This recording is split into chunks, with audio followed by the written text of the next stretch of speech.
네, 오늘 여러분들과 함께 읽은 말씀은 앞에 있는 16장과 함께 봐야 할 내용입니다. 16장에는 지난 금요일 날 저희가 살펴봤던 것처럼 고라라고 하는 사람이 반역한 사건이 있습니다.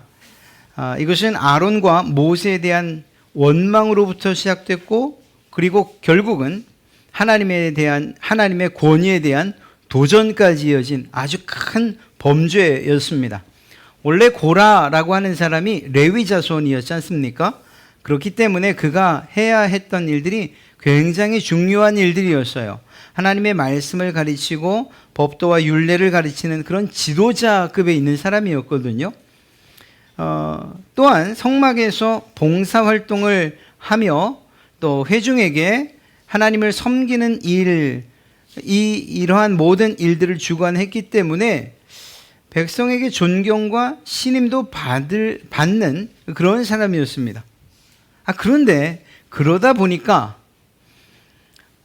자기의 일이 매우 중요하고, 그리고 많은 사람들에게 존경받을 만한 일이라고 하는 그런 자부심이 과해서였는지 모르지만, 모세나 혹은 아론에 자기가 못 미칠 이유가 없다, 이런 마음을 가지고서 결국 만족하지 못한 채 레위인으로서 최고의 직분인 이 제사장직을 탐내게 된 것이 아니겠는가. 그래서 결국은 백성들을 선동하지요. 그리고 아주 공개적으로 모세와 아론을 대적합니다. 그 무리에 함께 동참했던 사람들이 250명이나 되었고요. 결국 하나님께서는 이 일을 매우 분명하고 단호하게 처리를 하십니다.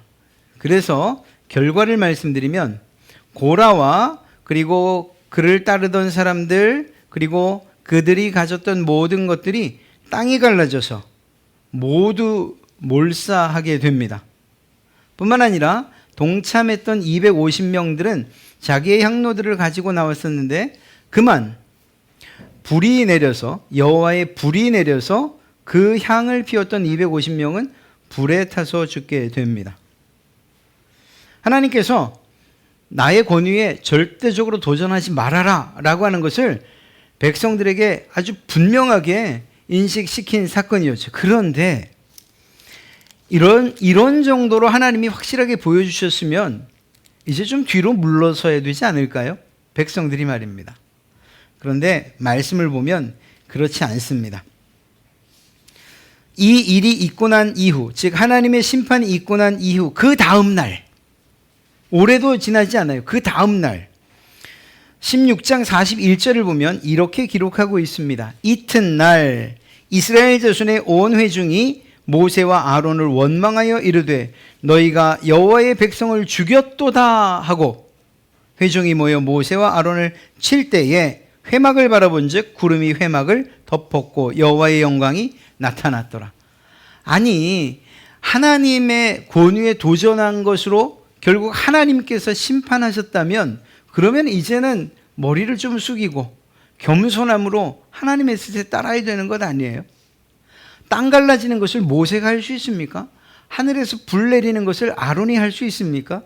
그렇지 않다고 하면 하나님께서 하신 아주 분명한 기적과도 같은 그러한 일이었다고 하면, 그러면 이제는 백성들이 우리가 잘못했구나, 우리가 하나님의 권위에 도전한 것이구나, 이렇게 깨달아서 오히려 겸손해져야 할 텐데 이들은 그러지 못했어요. 더 폭발합니다. 그래서 이제는 적극적으로 이스라엘 온 회중이 모세와 아론을 찾아가서 당신이 여호와의 백성, 누구입니까? 고라와 그리고 그와 속했던 사람들, 그리고 동참했던 250명, 그들을 죽였다, 이렇게 원망하고, 그리고 자기들의 감정들을 감추지 않았던 거예요. 이 일 때문에 결국 하나님은 하나님의 뜻을 분명히 밝히시고자 한 겁니다. 이 사람들이 왜 이렇게 이 모세와 아론에게 자꾸 찾아와서 불평을 하고 원망을 하는 것일까요? 왜냐하면 하나님께서 그들을 세우셨다는 이 사실에 대한 분명한 믿음이나 그리고 또 그러한 확신이 없었기 때문인 거죠. 물론 그 저변에는 교만함이 깔려 있습니다. 원망이 깔려 있습니다. 그러나 결과적으로 모세와 아론을 하나님이 세우셨다라고 하는 이 사실을 믿을 수가 없었던 거죠. 그래서 하나님께서 특단의 조치를 취한 것이 오늘 사건입니다. 너희가 그 정도로 못 믿어? 그러면 내가 확실하게 보여주마. 내가 아론을 택했다는 것, 모세를 택했다는 것을 너희에게 확실히 알려주겠다. 그리고 그 방법은 매우 기적적인 방법을 통해서 보여주겠다. 이렇게 말씀하신 것이고 그 사건이 오늘 일어난 것입니다. 여러분, 죄의 속성을 보여주는 사건이에요. 이 사건을 가만히 살펴보면 모든 죄, 그 죄가 처음 이 땅에 들어오던 아담과 하와를 통해 들어오던 때부터 그때의 그 죄의 속성들을 살펴보면 이스라엘 백성들 전혀 다른 방법 아니고 그때 그 방법, 아담과 하와의 그 방법, 또 오늘날도 마찬가지예요. 죄의 속성이 무엇이냐라고 하면 가장 큰 죄의 특징, 그 죄로부터 이 죄를 유발하는 그러한 가장 큰 원인이 무엇인가 하면 바로 교만으로부터 시작되는 것입니다. 교만함. 사탄이 아담을 유혹할 때 무엇이라고 하죠? 야, 정말로 이 선악을 알게 하는 나무의 실과를 먹지 말라고 하시더냐? 네. 그리고 나서 한 이야기가 뭐죠? 이거 먹으면 하나님과 같게 될 것이다 라는 이러한 정말 의미 없는 쓸데없는 욕망을 유혹으로 아담에게 이야기하죠. 결국은 거기에 넘어갑니다. 하나님과 같이 될 수 있다고 유혹한 것이죠. 사실 아담의 지위는 피조물이었고 그리고 그것은 하나님께서 정하신 것이고 하나님께서 허락하신 것이에요. 그것을 뛰어넘을 수는 없는 거예요. 피조물이 창조주가 될 수는 없는 것이죠. 그럼에도 불구하고 사단의 유혹, 하나님처럼 될 수 있는 것이다 라고 하는 이 말에 그만 교만한 마음, 그리고 결국 그것이 이어져 불신으로 연결되게 됩니다. 오늘도 가만 보면 고라도 그랬고 또 이들도 그렇고 이들의 범죄가 처음 시작한 것은 결국 교만함, 고라의 교만함으로부터 시작된 것 아니겠습니까? 그래서 나도 너희들 아론과 모세 정도의 지위에 오를 수 있지 않겠느냐, 그러한 권위에 오를 수 있을 만한 자격이 내게 있지 않느냐, 이런 마음으로 아론과 모세를 비방하고 그리고 원망하고 반역했던 거죠. 그리고 나서는 그 다음에 무엇이 있습니까? 이러한 교만함은 그냥 그것으로 끝나지 않습니다. 하나님에 대한 불신으로 이어집니다. 대상에 대한 불신으로 이어집니다. 하나님처럼 될 수 있다는 이 이야기와 함께 결국은 사탄은 하나님께서 정말로 이 선악을 알게 하는 열매를 먹지 말라고 하시더냐? 사실 그 대답에 분명했어야 돼요. 당연히 하나님께서 먹지 말라고 하셨다. 그런데 하와의 대답 무엇이었죠? 이걸 먹으면 죽을지도 모른다고 하셨지 라는 대답이었어요. 결국 이러한 교만함과 그리고 그것에 이어서 불신, 하나님의 말씀에 대한 불신이 작용했고 그리고 그 불신은 불순종으로 이어졌고, 즉 선악과를 따먹게 됐죠. 그리고 나서 그 불순종은 원망과 불평으로 이어져 가는 것을 보게 됩니다. 이스라엘 백성들의 죄악, 그리고 지금 우리들을 유혹하고 있는 이 죄 또한 동일한 패턴을 가지고 있다는 것을 알아야 됩니다. 우리 스스로 무엇인가 높아질 수 있는 그러한 요건들, 또 내가 많이 가지는 것들, 누리는 지위들이나 혹은 명예들, 이러한 것들이 점점 쌓여갈 때 나도 모르게 우리는 스스로 교만해지고 그 교만함은 하나님에 대한 혹은 또 권위에 대한 불신으로 이어지고, 불신은 불순종이 되고, 불순종은 결국은 원망과 불평으로 이어지는 것을 보게 됩니다. 이스라엘 백성들, 고라의 자손들, 가데스 바네이스 사건들, 이스라엘 백성들의 범죄의 그러한 수순을 보면 약간 앞뒤가 바뀔 뿐이지 동일한 패턴을 가지고 있는 것을 알 수가 있습니다. 사울이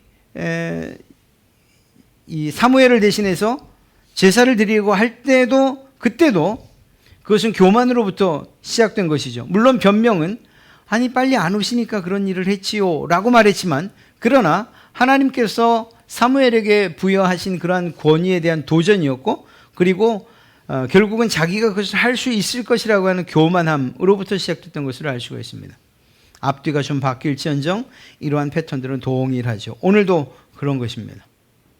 결국 하나님에 대한 자신들의 자기에 대한 이러한 믿음이 지나쳐서 교만이 되고, 그리고 그것은 하나님과 하나님께서 세우신 권위자들에 대한 불신으로, 그리고 그것에 대한 불순종으로, 그리고 그것이 원망으로 이어져서 이 백성들 모든 사건이 다 끝났음에도 불구하고 여전히 불평과 원망을 멈추지 않았던 것을 우리가 알게 됩니다. 그리고 하나님께서는 이에 대해서 더 이상 이 일로 인해서 죽는 일들이 없게 하도록, 원망을 그치고 죽지 않게 하려고 이 아론의 지팡이에 싹이 나게 하는 사건을 증표로 보여주신 것이죠.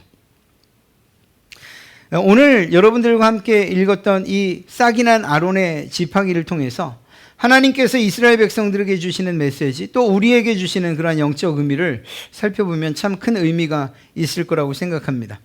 이 사건은 특별하게 그 이름을 기록하게 한 내용이 있습니다. 사실 각 지파의 지팡이들을 가져오면서 거기에 이름을 쓰게 하지요. 아마도 각 지파의 족장들, 그리고 대표하는 이름들을 썼을 겁니다. 그런데 레위 지파의 지팡이, 레위의 지팡이에는 레위라고 쓰지 않고 특별히 아론의 이름을 쓰게 하지요.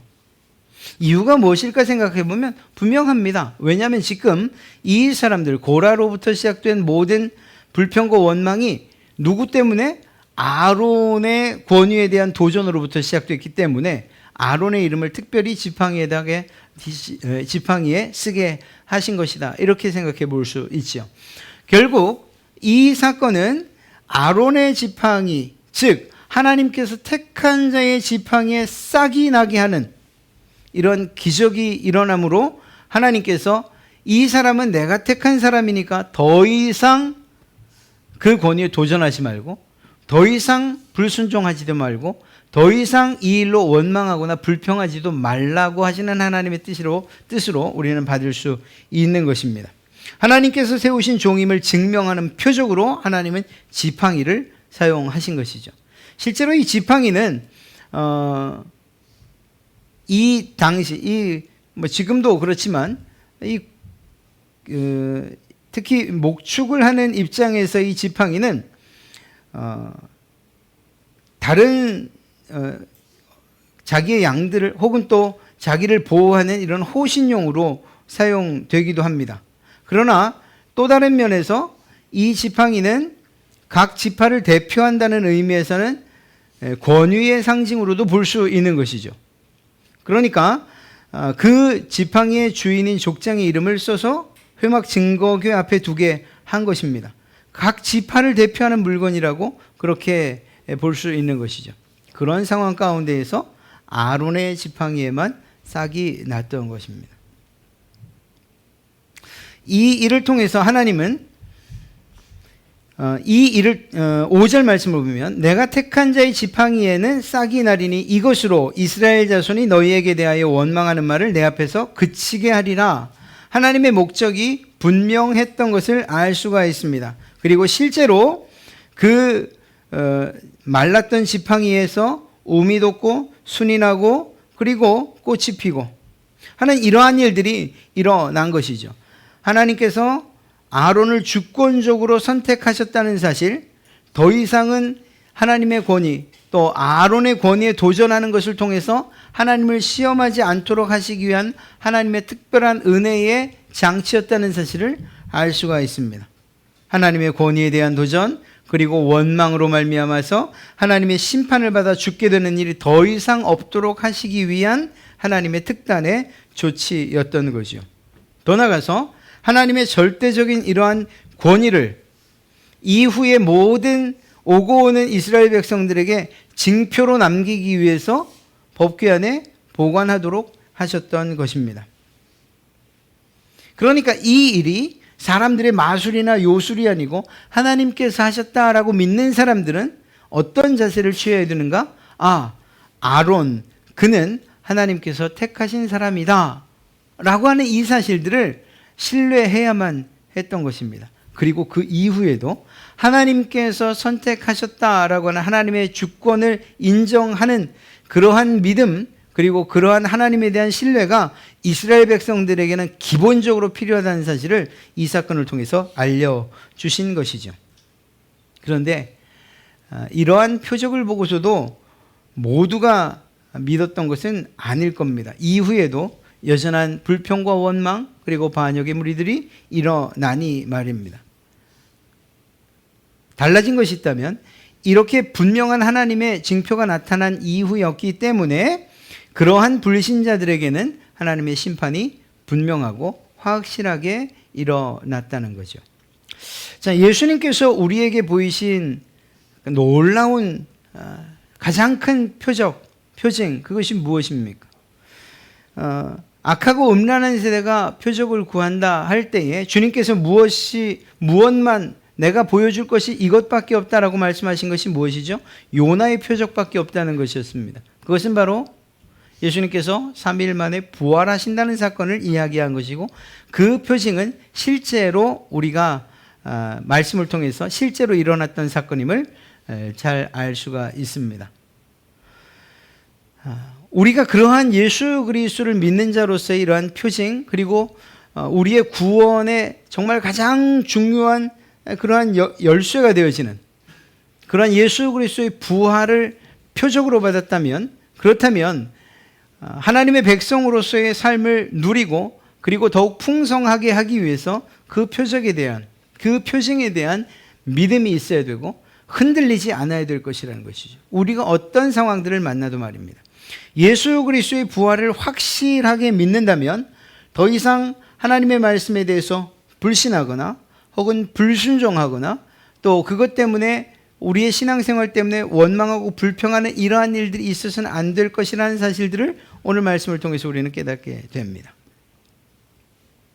이것을 도를 지나쳐서 하나님께서 보여주신 분명한 이러한 확실한 표징이 있음에도 불구하고 예수 그리스도 그분의 사역에 대해서, 더 나아가 우리의 구원에 대해서 우리 스스로 믿지 못하고, 그리고 이것이 불안과 두려움 혹은 원망과 불평으로 이어진다면 그것은 하나님께서 우리에게 보여주신 그러한 말씀, 그리고 들려주신 그 말씀에 대한 이 불순종 그리고 불신의 죄악을 범하는 것이 될 것이라는 것이죠. 이러한 사실들을 생각하면서 이스라엘 백성들에게 보여주셨던 그러한 아론의 쌍난 지팡이가 하나님의 택하신 자들, 그리고 하나님의 구속의 계획과 그리고 또한 더 이상 범죄하지 않게 하시기 위한 하나님의 장치였다는 것을 생각하면서, 동시에 오늘날 우리에게 보여주신 예수 그리스도의 그 가장 놀랍고 그리고 위대한 표적인 그 부활의 표징을 우리의 신앙에 그러한 흔들리지 않는 그러한 기준으로 삼아서 어떠한 상황 가운데에서도 흔들림 없이 주를 섬기며 또 하나님께서 우리에게 약속해 주신 천국을 향해 정말 묵묵히 걸어가는 그러한 성도들의 삶이 되어야 할 줄로 믿습니다. 한 가지 더 말씀드린다면, 이러한 하나님께서 행하신 이 기적, 지팡이에 싹이 나고 열매가 맺는 이 사건은 하나님의 긍휼하심을 나타내는 그러한 사건이라고 할 수 있습니다. 여러분, 아론이 어떤 사람입니까? 위대한 사람이지요. 모세를 도와서 정말 형이었음에도 불구하고 든든한 조력자로서 출애굽 사건에 혁혁한 공을 세웠던 사람입니다. 그러나 아론이 그런 공만 있는가? 아니에요. 아주 엄청난 잘못을 저지르지요. 가장 대표적인 게 무엇이죠? 그렇습니다. 모세가 하나님의 율법을 받으러 시내산에 올라갔을 그때에 이스라엘 백성들이 우리를 인도한 신을 보여달라, 그 하나님이 어디 있느냐 이렇게 재촉하고 그리고 독촉할 때에 송아지를 만들어서 이것이 우리를 인도해낸 하나님이다라고 이런 정말 말도 안 되는 우상 숭배를 하게 만들었던, 모든 백성들로 하여금 우상 숭배를 하게 했던 바로 그 사람이 아론이에요. 또한 우리가 얼마 전에 봤던 것처럼 미리암과 함께 모세의 권위에 실제적으로 도전했던 사람이 바로 아론이에요. 그러니까 한편으로 보면 아니 아론 같은 사람을 하나님이 택하셨다는 사실 자체가 이해가 되지 않는 거예요. 아니 좀 더 흠없고 인생에 부끄러움 없고 오점 없는 사람들을 하나님께서 택하시면 더 좋지 않겠어요? 그럼에도 불구하고 아론의 모습을 보니 이런 점에서 하나님 앞에 부끄럽고 또 저런 모습으로 볼 때에도 여전히 고개조차 들 수 없는 그런 아론을 하나님께서 내가 택했다라고 말씀하셨다는 거죠. 이건 하나님의 주권적인 긍휼의 역사입니다. 긍휼의 자비하심의 결과인 거예요. 모세가 이스라엘 백성들 그들을 대표해서 이스라엘 백성들을 맡기고 올라간 40일 동안에 그런 일이 벌어졌다고 하니 모세가 얼마나 화가 났으면 들고 왔던 돌판을 다 깰 정도로 그러한 상황, 그럼에도 불구하고 하나님께서 그를 선택하셨다라는 거죠. 사람의 눈으로 볼 때는 정말 아무 자격이 없는 그런 사람이었는데 하나님께서는 그를 사용하셨다라는 것입니다. 그리고 그가 내놓았던 그 지팡이, 말라버린 그 아론의 지팡이, 그것은 그런 의미에서 아론의 모습이기도 하고 그리고 우리의 모습이기도 합니다. 아무런 정말 죽은 나뭇가지에 불과한 이 지팡이, 아론이 무엇으로 자랑할 수 있겠고 자기의 공로를 알아달라고 할 수 있겠습니까? 하나님 앞에 범죄한 사실들이 있는데 말입니다. 우리 역시 하나님 앞에 나아가서 하나님 내가 구원받을 만합니다 라고 말할 수 있는 그런 용기가 있으십니까? 사실 하나님께서 우리의 죄를 따져 묻기 시작하면 우리는 그분의 심판대 앞에서 벌벌 떨면서 있을 수밖에 없는 그런 존재들, 우리의 힘으로는 도저히 살아날 수 없는 그런 메마른 그러한 장작대기에 불과하지요. 그러한 나무막대기에 불과한 것, 그것이 아론의 모습인 것과 동시에 우리의 모습이에요. 그런데 하나님께서 그런 아론의 지팡이에 싹이 나게 하시고 그리고 열매를 맺게 하시는, 즉 생명을 불어넣으시는 놀라운 기적을 베푸셨다는 사실입니다. 죽은 나뭇가지에 불과했던 지팡이가 생명을 얻게 된 거지요. 사망에서 생명의 상태로 변화된 사건이고 이것은 하나님의 긍휼하심과 또한 자비하심의 증거라고 이야기할 수 있는 것입니다. 하나님의 은혜가, 하나님의 긍휼하심과 자비하심이 아니면 우리가 어떻게 이 자리에 있을 수 있겠습니까? 우리는 죽은 지팡이와 같은 그러한 존재였고 하나님의 긍휼 또 하나님의 자비하심, 그분께서 우리를 사랑하심이 아니면 사실은 죄사함을 받는 일, 구원에 이르는 일, 그것은 가당치도 않은 일이었던 거죠. 오직 그의 긍휼하심을 쫓아 중생의 씻음과 성령의 새롭게 하심을 힘입은 것뿐입니다. 그리고 그 일은 하나님의 주권적인 역사로 나타난 것입니다. 아론을 향해서 당신이 자격이 있습니까? 라고 말할 사람이 어디 있냐는 거예요. 아론은 사실 이 두 번의 사건, 그것을 통해서 정말 낮아질 만큼 낮아졌을 것입니다. 더욱 겸손해졌을 것이고 그리고 하나님의 뜻에 합당한 삶을 살기 위해서 대제사장의 직분을 잘 감당하고 수행해 냈을 거예요. 이러한 모습은 우리에게도 동일하게 우리의 모습 역시 이러한 아론의 모습과 같지 않습니까? 사람들은, 세상 사람들은, 또 여러분들을 잘 아는 사람들은 아니 당신이 무슨 자격으로, 아니 구원을 받았다고 하는데 당신 같은 사람이 구원받으면 나도 구원받지 않겠는가? 라는 이러한 이야기를 할지도 몰라요. 그러나 그런 것들이 오히려 우리를 더욱 겸손하게 하는 줄로 믿습니다. 더 나아가서 겸손뿐만 아니라 하나님께서 베풀으신 그 은혜와 그 사랑에 더욱 감사하는 그러한 삶을 살게 할 줄로 믿습니다. 그렇지. 내가 무슨 자격이 있기에 내가 이러한 은혜를 누린단 말인가 하는 그런 자세로 말입니다. 똑같이 말라버린 지팡이였지만 그러나 싹이 나게 하신 것은 아론의 지팡이였고 그것은 하나님의 뜻대로 그리고 주권적인 역사로 일어난 일인 거죠. 여러분들의 구원 역시 하나님의 강권적이고 주권적인 그리고 더 나아가서 하나님의 사랑과 자비의 결과라는 사실을 우리는 고백할 수밖에 없는 거예요. 그래서 더욱 겸손할 수밖에 없는 것이고 그래서 더욱 낮아짐으로 섬길 수밖에 없는 것이고 그래서 주님을 더욱 사랑할 수밖에 없는 것이죠.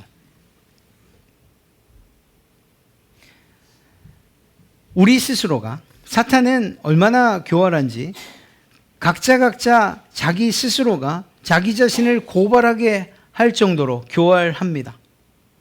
다른 사람들이야 여러분들이야 제가 어떻게 살았는지 어떻게 아시겠어요? 그러나 저는 알지요. 그러니 내 속에 있는 내가 나를 고발하는 거예요. 야, 너 같은 게 구원을 받는 야, 네가 목사라고. 에이.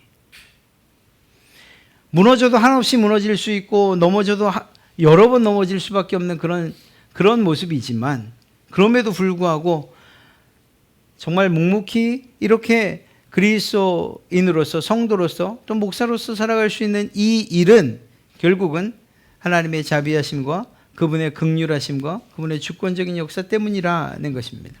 그리고 그분의 우리를 향하신 그분의 계획 때문이라는 것이죠. 이것은 저뿐 아니라 여러분들에게도 동일한 줄로 믿습니다.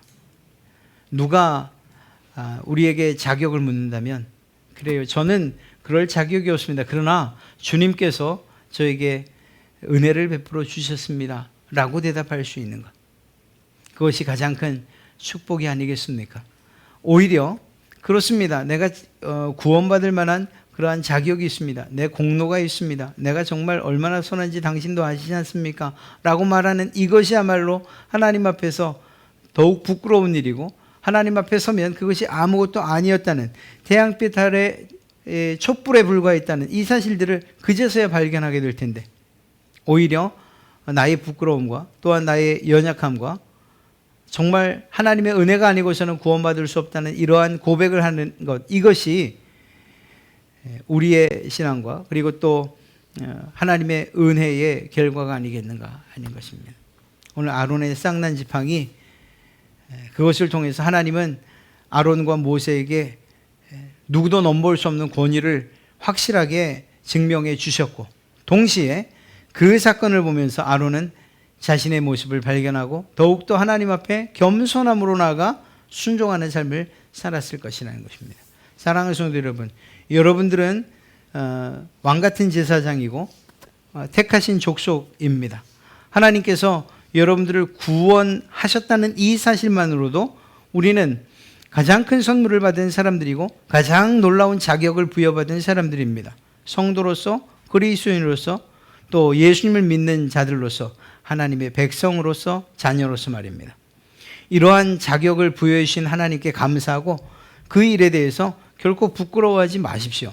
당당하십시오. 그러나 동시에 이 일이 내게로부터 시작된 것이 아니라 하나님의 일방적인 은혜로 주어졌다는 사실들을 잊지 않으실 때 비로소 내가 얻은 자격들이 자랑할 거리가 되거나 혹은 교만의 그러한 이유가 되지는 않을 것이라는 거예요. 오히려 하나님께서 내게 주신 이 일이 내게 자격을 부여해 주신 이 일이 정말 은혜요, 긍휼이요, 자비하심이요, 하나님의 사랑이었다는 것을 깨달아 더욱 겸손하게 일하게 될 줄로 믿습니다. 오늘 아론의 지팡이 그 모습을 그리면서 야, 저게 다른 사람 아니고 바로 내 모습이구나. 저렇게 말라 비틀어져서 그저 짚고 다니는 지팡이로밖에 쓸 수 없었던 죽은 나무에 예수 그리스도께서 생명을 불어 넣어 주셔서 싹이 나고 그리스도의 열매를 맺으며 살 수 있게 하셨구나. 이러한 사실들을 생각하며 하나님 앞에 감사하고 그리고 그 감사의 마음을 담아서 헌신하고 그리고 더욱 충성하는 그러한 우리가 되어야 하지 않겠습니까? 이러한 사실들을 생각하시면서 우리가 얻은 자격에 대해서 하나님께서 주셨다는 이 사실로 인해서 감사하고 그리고 그것이 자격 없는 내게 부어졌다는 사실, 이 사실로 인해서 더욱 겸손하게 주의 일에 열심 다하시는 그러한 여러분 되시기를 주님의 이름으로 축복합니다.